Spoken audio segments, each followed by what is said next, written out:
ሰላም ጤና ይስጥልኝ ውድ የዩቲዩብ ቻናል ተከታታዮቻችን እንደምሰነበታችሁ እንደምንከረማችሁ እያልኩኝ ዛሬም ለየት ያለ ቪዲዮ ይዤላችሁ መጥቻለሁ። እንደምትወዱት ተስፋ በማድረግ እናንተ ደግሞ ይህን ቻናል ላይክ፣ ሼር፣ ሰብስክራይብ ያደረጋችሁ እንድታበረታቱ ይስልበትና እየጠየቅኳችሁ እንግዲህ አሁን ቀጥታ ወደ ቪዲዮ ገብተናል። የሚያማምሩ ደሳስ የሚሉ አካባቢዎችን እስከዛሬ ሳሳያችሁ ሳስጎበኛችሁ ነበር። እንደምትወዱት ተስፋ አደርጋለሁ። ዛሬ እንግዲህ ለየት ያለ ቪዲዮን ማሳያችሁ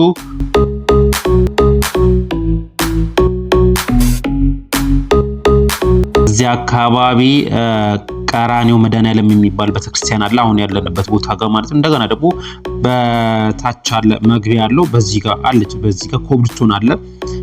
ይሄ በፎቁ መሃል በዚች ጋር ወደ ውስጥ የምታስገባለች። በዛ ጋር ወደ ቀራኒዮ መድኃኔዓለም መግባት ትችላላችሁ። እዚህ አካባቢ ደግሞ የሸክላ ስራዎች አለ የሚገኝ አለ። ሸክላዎች የሚሸጡበት ቦታ የጀበና እንደገና ደግሞ ብረት ድስቶች አሉ አይደል? እነኚህ የወጥ መስሪያ ሰታት የሚባልም አለ። እነሱ እዚህ አካባቢ ታገኛላችሁ። ይሄ የሚገኘው እንግዲህ ወደ ቀራኒዮ መድኃኔዓለም አካባቢ ስትመጡ ዳገቷን እንደወጣችሁ ልክ እንደጨረሳችሁ እዛ አካባቢ ታገኛላችሁ። እዚህ ጋር ወደ እነኚህ ናቸው እንደምትመለከታቸው። እሁድም አለ። በነገራችን ላይ እሁድም ገበያ አለ እንዳየሁት ከሆነ በዚህ ጋር የሚያስኬዳል ወደ ቀራኒዮ መድኃኔዓለም። በዚች ካልጭ ኮረኮንጆ ወይም ደግሞ ኮብልስቶን እዚህ ነው እንግዲህ የምታገኙት። መታችሁ እዩዋቸው። እንደገና በጣም ብዙ ናቸው። መታችሁ እንግዲህ መርጣችሁ በነገራችን ላይ እንትኖች ናቸው የሴራሚኮች ሳይሆኑ አይቀሩም። እንትኖቹ ጀበናዎቹ ፊት ለፊት የምንመለከተው ያየውን የነበረው ቤተል አካባቢ የሚባለው ቦታ ሰፈር ነው ያሳየኋችሁ ያስመለከትኳችሁ ማለት ነው። እዚህ አካባቢ ጋር በስተግራ በኩል ቤተክርስቲያን አለ። ምን ቤተክርስቲያን እንደሆነ አላወቁትም እንጂ ጊዮርጊስ ወይም ደግሞ ገብርኤል ወይም ደግሞ ሚካኤል ነው የሚሆነው። ይሄኛው የሚታያችሁ አለ አይደል? ይሄኛው ቤተክርስቲያን አለ አልነበብ ያው የሚካኤል ቤተክርስቲያን ነው ያየሁት። ምስሉ ስዕል አድኖን የተመለከቱት የሚካኤልን ቤተክርስቲያን ነበረ። ይኸውላችሁ አሁን ይሄ ፊት ለፊት እንግዲህ ስትሄዱ እዚህ አካባቢ ደግሞ ከዚህ በፊት ነግሬያችኋለሁኝ የጨረታ የሚሸጥበት ቦንዳ ያለበት ቦታ ጋር ነው። በጣም ብዙ ሰው መጥቶን የሚጫረተው ይሄ አካባቢ ሳይታወቅ አይቀርም መሰለኝ፣ ብዙ ሰው የሚያውቀው መሰለኝ። እንግዲህ ቦንዳ የምትፈልጉ ካላችሁ እዚህ አካባቢ መጣችሁ መውሰድ ትችላላችሁ። 11 ሰዓት አካባቢ ነው የሚሸጠው ወይም ደግሞ ጨረታው የሚከፈተው ከጠዋቱ 11 ሰዓት ማለት ነው። በዛን ሰዓት ነው የሚከፈተው። እዚህ አካባቢ እንግዲህ ሁሉም እሱን የገዙ ናቸው። ይታያቸዋል ቁጭ ያሉ ሰዎች ወንዙ ጋር ቁጭ ብለው እያጠቡት መሰለኝ። እንደገና ደግሞ እዚህ ጋርም ግሪነሪ አትክልትም አለ። አትክልት የሚሸጥም አለ ማለት ለቤታችሁ የስነ ምድር ውበት የሚሰሩም አሉ። እዚያ ወንዝ አካባቢ ስለሆነ እነሱም አሉ። አሁን እንግዲህ ፊት ለፊት ወደ ቤተል ዳገቱን እየወጣን እንገኛለን። ይሄ የምታዩት ወይ መንግስት ቢሮ ነው ወይም ኮንዶሚኒየም የሆነ ነገር ነው እንግዲህ የምትመለከቱት። አላወቅኩትም እያየን ያለነውን።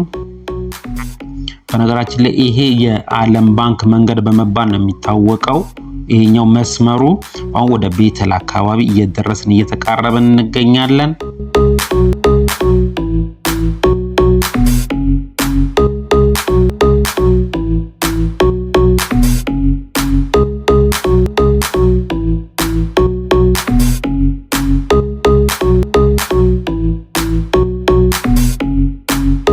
ወደፊት በዚህ ጋር አሳያችኋለሁ። በዚህ ወደ ላይ ወደ ዓለም ባንክ የሚያስኬደው አስፓልት ነው። በደንብ አድርጌ አሳያችኋለሁ ወደዚህ ያለውን አስፓልት ማለት ነው። አሁን እንግዲህ እኛ ቀጥታ ነው እየሄድን የምንገኘው ወደ ቤተል አካባቢ። የሚያማምሩ ፎቆችን በጣም ደሳስ የሚሉ አካባቢዎችን እያሳያችሁ እያስጎበኛችሁ የምገኝ። ትንሽ ጠጋ እንዳለን ቤተል አካባቢ አደባባዩ የነበረበት ቦታ ጋር እንደርስና ደግሞ እሱን በደንብ አድርጌ አሳያችኋለሁ። ይሄት እንግዲህ በጣም ነው የሚያምረው። በነገራችን ላይ ከአስፓልቱ ራሱ ሰፋ ያሉ ቦታዎች ናቸው ያሉት። መኪና የሚቆምበት አለ አይደል? ለእግረኛ እንደ ኮሪደር ልማት እንደሚሰራው እዚህ አካባቢ ቀድሞ የሰሩ ወይም ደግሞ ፈርሶ አይመስለኝም፣ ግን በፊትም የነበረ ሊሆን ይችላል። እሱን እርግጠኛ አይደለሁም፣ ግን እንደምትመለከቱት በጣም ሰፋ ያሉ ቦታዎች ነው እያየን እየተመለከትን የምንገኘው።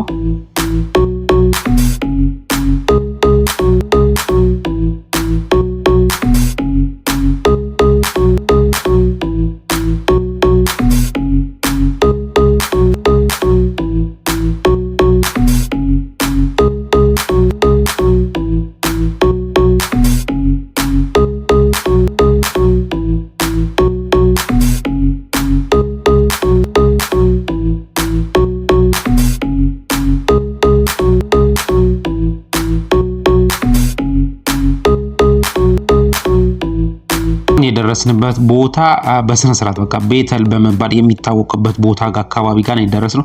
መስቀለኛ መንገድ አለ። የኛው ፊት ለፊት የምትመለከቱት መስጊድ ነው። እዛ አካባቢ ይሄኛው መስቀለኛ መንገድ የነበረው። አሁን መስቀለኛ የነበሩት መንገዶች ብዙ ጊዜ ማለት አደባባይ የነበሩት መንገዶች ብዙ ጊዜ መስቀለኛ መንገድ እየሆኑ ናቸው ያሉት። እዛ አካባቢ ጋር ነን ያለነው። የምንመለከተው መስጊድ ነው። ዞረን ወደ ዓለም ባንክ የሚያስኬደውን አስፓልት እንወጣለን። ይሄ እንግዲህ ፋውንቲኖች ናቸው። ማታ ማታ በጣም ነው የሚያምረው። እዚህ አካባቢ በማብራት አሸብርቆ ከዚህ በፊት አሳይቻቸዋለሁ። በማብራት በጣም ደስ የሚል አካባቢ ነው። ሰው ራሱ ሲሄዱ ትርምሱ ራሱ በጣም የሚያምር አካባቢ ነው። እዚህ ቤተል አካባቢ በነገራችን ላይ ሞባይል ቤቶች አሉ። አሪፍ ወርቅ ቤቶች አሉ። እዚህ ስትመጡ ታገኛላችሁ። ልክ ፒያሳ የነበረውን አይነት ድባብ ነው የምታዩት እዚህ ስትመጡ። እስካሁን የነበረን ቆይታ ይሄን ይመስላል። ይሄን ቪዲዮ እንደወደዳችሁ ተስፋ ማድረግ፣ እናንተ ደግሞ ላይክ፣ ሼር፣ ሰብስክራይብ ማድረጋችሁ እንዳትረሱ እያልኩኝ በሌላ ቪዲዮ እስከምንገናኝ ድረስ መልካም ጊዜ እመኝላችኋለሁ።